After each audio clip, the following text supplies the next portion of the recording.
ते आपल्यासाठी काहीतरी करू शकतात, तर मग अशा दिव्यांग बांधवांना, अशा व्यक्तींशी आम्ही भेट करून देतो की त्यांच्या समस्या त्यांच्यापर्यंत पोहोचवतो। आतापर्यंत साधारणतः 1000 ते 1200 दिव्यांग बांधवांचे सर्टिफिकेट काढून आणून त्यांना मिळणारं महिन्याला 1500 रुपये मानधन हे निस्वार्थ आणि कोणत्याही परीक्षाची अपेक्षा न करता आपण ते करून दिलेलं आहे।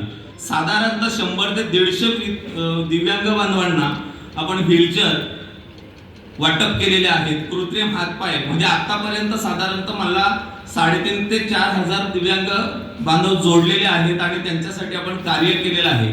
पण माझा सर्वात मोठा उद्देश असा आहे की त्या दिव्यांग बांधवांना त्याच्या पायावर उभं करणं, त्याच्यासाठी जास्तीत जास्त माझा प्रयत्न आहे। त्या दृष्टिकोनातून आमची वाटचाल चालू आहे आणि हे काम करत असताना क्रांतीसूर्य शेती व शिक्षण पुरस्कार विकास संस्था महाराष्ट्र राज्य यांच्या वतीने आम्हाला भोर सरांच्या माध्यमातून मला संपर्क झाला। मागच्या वर्षी संजीवनी फाउंडेशनच्या वतीने महाराष्ट्र गौरव पुरस्कार, शिवछत्रपती महाराष्ट्र गौरव पुरस्काराने आम्हाला म्हणजे माझ्या संस्थेच्या वतीने मला तो पुरस्कार प्राप्त झाला आणि